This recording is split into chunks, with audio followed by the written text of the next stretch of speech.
Hello students, आज हम class 10th chapter 1 साखी का सार और लघु प्रश्न उत्तर करने जा रहे हैं। साखियों का सार कबीरदास जी द्वारा रचित है। पाठ में संकलित साखियाँ कबीरदास जी द्वारा रचित हैं। इन साखियों में कवि ने विभिन्न विषयों पर अपने विचार व्यक्त किए हैं, यानी अलग अलग विषयों को लेकर उन्होंने अपने विचार जो है व्यक्त किए हैं। कबीरदास जी के अनुसार हमें ऐसे मधुर वचनों का प्रयोग करना चाहिए जिससे दूसरों को भी सुख का अनुभव हो। कहते हैं कि हमें ऐसे मीठे वचन बोलने चाहिए जिससे क्या है, दूसरों को भी सुख प्राप्त हो। उनका मानना है कि ईश्वर प्रत्येक हृदय में विद्यमान है। कहते हैं कि भगवान जो है हर किसी के हृदय में विराजमान है, परंतु मनुष्य कस्तूरी मृग की तरह उसे इधर उधर ढूंढता है। कहते हैं कि जिस तरह से एक मृग हिरन जंगल में एक सुगंधित पदार्थ को ढूंढता रहता है जो उसकी अपनी ही नाभि में होता है, मनुष्य भी एक ऐसा जीव है जो भगवान को इधर उधर ढूंढता है। उसको पता ही नहीं है कि भगवान जो है उसके हृदय में ही विराजमान है। ईश्वर प्राप्ति के लिए अहंकार को नष्ट करना आवश्यक है और मन को पूर्ण एकत्र करके ही ईश्वर को पाया जा सकता है। ईश्वर को प्राप्त करने के लिए वे सभी प्रकार की वेशभूषा को अपनाने के लिए भी तैयार रहता है। कहते हैं कि कुछ लोग होते हैं भगवान के नाम के वस्त्र डाल लेते हैं, माथे पे तिलक लगा लेते हैं और हाथ में माला ले लेते हैं, तो इससे भगवान नहीं मिलते हैं। मन में अगर आपकी श्रद्धा ही नहीं है तो भगवान आपको कहाँ से मिलेंगे। कबीरदास जी कहते हैं संसारिक लोग विषय वासनाओं में डूबे रहते हैं। वे खाने पीने और सोने में ही सुख का अनुभव करते हैं, किंतु ज्ञानी व्यक्ति जीवन की नश्वरता को देखकर दुखी रहता है। नश्वरता का मतलब होता है नाशवान। जो हमारा शरीर है वो नाशवान है, जिसने एक दिन ख़त्म हो जाना है। लेकिन जब वो मनुष्य जो इसके विषय में सोचता है तो वो क्या है, दुखी हो जाता है कि मैंने तो एक दिन ख़त्म हो जाना है। ईश्वर की विरह में तड़पने वाला व्यक्ति अत्यंत कष्ट में जीवन व्यतीत करता है। उसका मानना है कि मनुष्य को अपने आलोचकों को भी आसपास ही रखना चाहिए। कहते हैं कि हमारे जो निंदा करने वाले होते हैं, हमें उन्हें भी अपने आसपास ही रखना चाहिए। आलोचक होते हैं निंदा करने वाले, क्योंकि निंदा करने वाला व्यक्ति सभी दोषों को दूर कर सकता है। क्योंकि वो हमारे दोष बताएगा तो हम क्या है, उनको दूर करने का प्रयास कर सकते हैं। उसके अनुसार वेदों, उपनिषदों आदि ग्रंथों को पढ़कर कोई व्यक्ति विद्वान नहीं हो सकता। जो व्यक्ति ईश्वर प्रेम के मार्ग पर चलता है वही विद्वान होता है। ईश्वर प्रेम के प्रकाशित होने पर एक विचित्र सा प्रकाश हो जाता है। जब इंसान को भगवान की प्राप्ति होती है तो उसके अंदर एक विचित्र सा प्रकाश उत्पन्न हो जाता है, जिससे उसको भगवान की प्राप्ति होती है।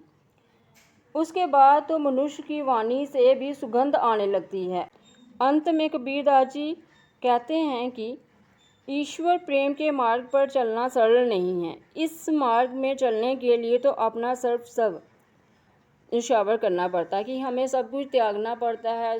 जो संसारिक सुख है उनका त्याग करना पड़ता है, तभी जाके हमें जो है भगवान की प्राप्ति होती है। लघु प्रश्नोत्तर।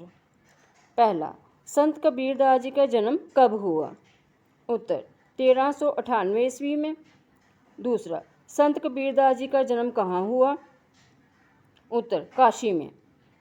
तीसरा प्रश्न, कवि ने कैसी वाणी बोलने को कहा है? मधुर यानी मीठी वाणी। चौथा, कस्तूरी किस में बसती है? कहते हैं कस्तूरी जो नाम पदार्थ है वो किस में बसता है? तो वह बसता है मृग में। पांचवा, कस्तूरी मृग के किस अंग में विराजमान रहती है? उत्तर कुंडली में। छठवां, कैसे व्यक्ति को अपने समीप रखना चाहिए? निंदक व्यक्ति को, जो हमारे अवगुणों को बता सके। सातवां, क्या पढ़कर मनुष्य पंडित बन सकता है? उत्तर ढाई अक्षर प्रेम के, भगवान का नाम लेने से। आठवां, कवि के अनुसार क्या पढ़कर पंडित नहीं बना जाता? उत्तर पोथियाँ पढ़ने से, पोथियाँ यानी ग्रंथ पढ़ने से। नौवां, मृग कस्तूरी को कहाँ ढूंढता है? उत्तर वन में यानी जंगल में। 10वां, राम कहाँ विराजमान है? कहते हैं कि भगवान कहाँ पे रहते हैं? उत्तर गट गट में, हर जगह पे। 11, संत कबीरदास जी के माता पिता पेशे से क्या थे? जुलाहा। 12वां, कबीर जी के कितने ग्रंथ हैं? उत्तर कबीर जी के 3 ग्रंथ हैं। 13वां, कबीर जी के पुत्र और पुत्री का नाम क्या था? उत्तर कमाल और कमाली। 14 कबीर किस ज्ञान मार्ग की शाखा के कवि माने जाते हैं? उत्तर निर्गुण। 15वां कबीर जी के गुरु का क्या नाम था? उत्तर उनके गुरु का नाम रामानंद जी था। 16वां कबीर जी की मृत्यु कब और कहाँ हुई? कबीर जी की मृत्यु सन 1518 ईस्वी में काशी के निकट मगहर में हुई थी।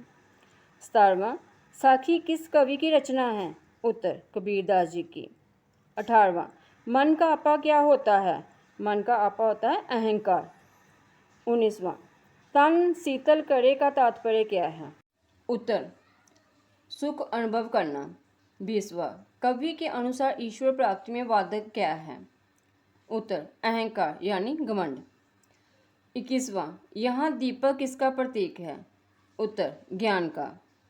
22वां कवि ने किस अंधियारे की बात कही है? उत्तर अज्ञान के।